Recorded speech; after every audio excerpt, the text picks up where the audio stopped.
So this is my space. Some of you will have seen it. This is from a different angle. So a few weeks ago, I sorted out my space because I bought a reformer. My husband bought a exercise bike, which you can't see to the left-hand side. And to this side of the camera is my streaming setup, where I've got my mixers and everything else, and my Dell monitor and my Logitech Brio for streaming, although I haven't streamed for quite some time. For those of you that don't know what I do in addition to teaching fitness, I am a in-house supply teacher. So basically I am a teacher in a high school. My main responsibility is to cover whenever teachers are absent. In addition to that, I've been working in the tech department for the last couple of years, and I also work in the PE department as well. I do love my day job. I love fitness as well, and when I get the opportunity to bring the two together, it's great fun. So quite a few times I've covered dance and taught the students beats, and they've absolutely loved it. And they're like, "Miss, can you cover our dance lesson?" I'm like, "No, can't teach it all the time," but I do love being able to marry the two. Education is a very big part of my life, has been since I was 15. So when I was 15, I used to assist my martial arts instructor with teaching, and if he ever wasn't at class, then I would cover for him.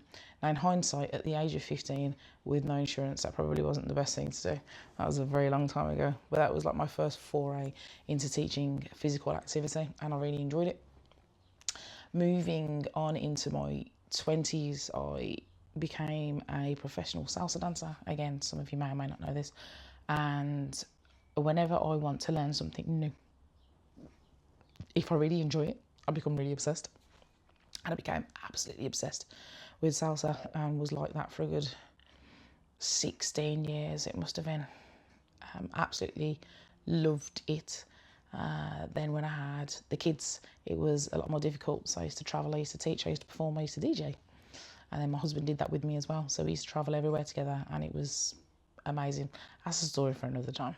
But then we had the kids, and I was teaching fitness as a side hustle, and it was easier for me to carry on teaching fitness with the kids than travelling around Europe and other places and trying to look after them at the same time. It just didn't really work. There's so many things I could tell you about what I've done in the fitness industry, and I will pop bits and pieces online so you'll be able to see what I get up to. But you're probably thinking, why is she in a chair and she's talking about fitness? So during lockdown, so 2020, so the first 6 months where everyone was like, the weather's amazing, this is phenomenal, I worked for Claire Goodliff, and I worked with Alexandra Cornwall. I'm so sorry if I got that wrong, Alex, I'm sorry. And also Gina Fry and Ian Parker. We made up the training team at CFN, which was Community Fitness Network. And we trained a lot of fitness instructors. And I also had to do a lot of CPDs to make sure that I kept myself in good standing as a tutor and as an assessor. I did a seated CPD with Gina, and it was amazing, and I loved it so much. As I've got older, my training is not as frequent as it was when I was teaching all of those training courses during COVID. It's not only getting older, but coming out of the other side of COVID and having a full-time day job, I'm not able to train as much. But this year I became a level 3 Pilates instructor, looking at doing reformer later on in the year.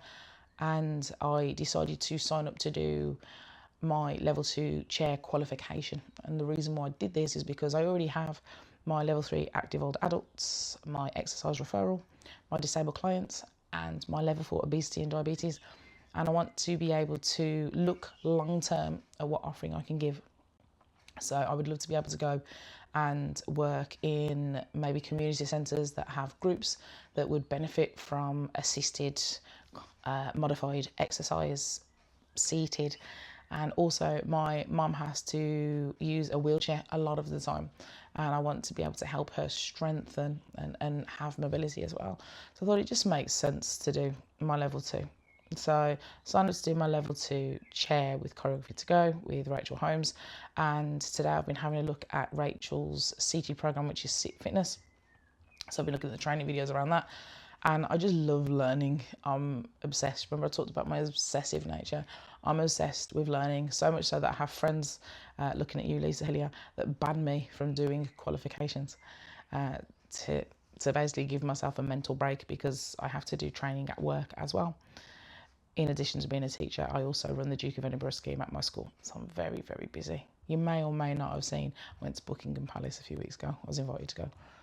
So bringing it back to chair, I don't want people to think that it's just going to be about people who need modifications. It is what it's predominantly about, but what I'm trying to say is people who are older. Chair is not just for people who are older. So I've spoken to a few people over the last few weeks that are really struggling with their health and need assistance and need some support. And so I wanted to make sure that I was learning more, so more in depth about the fundamentals of chair or seated fitness, so I'm able to help and support those people. But there's so much that you can do with chair. It is not just an old person's game. Far from it. I've seen so many different accounts on social media that teach chair, and my very, very good friend Sam James has her own seated program called IncluseFit. So it's seated. Sam, if you're watching this video, please comment below and tag your stuff and make sure you've put the right information in there for me. And we went to Bristol. We went to the Remix Festival in Bristol this time last week. We were there, and it was an incredible event, and I've been invited to go back there again and present in November. And we did Sam's seated session, and it was so busy that they had to go and get extra chairs.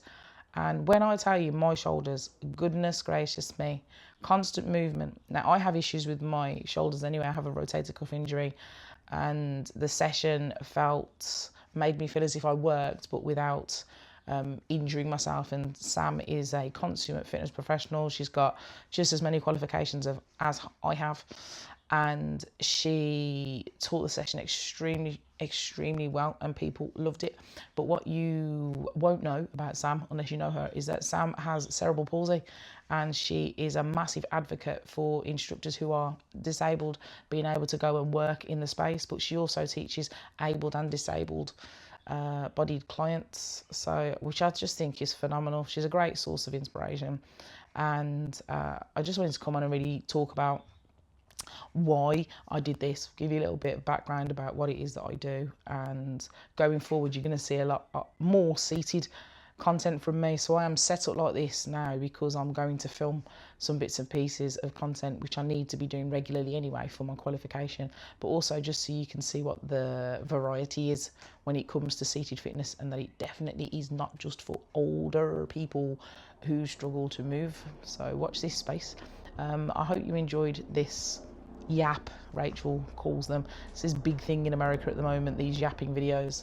An aeroplane has just gone over the top of the conservatory, and I don't have the opportunity to film every day because of school, but I have the opportunity now, so that's why I thought I would pop on and do a bit of a yap for you. So I hope you enjoy it. Please make sure that you drop me a comment, let me know your thoughts. Are you doing seated fitness? If so, why are you doing it? Because I would absolutely love to know why. So thanks for taking the time to watch this, and yeah, keep your eyes on my account.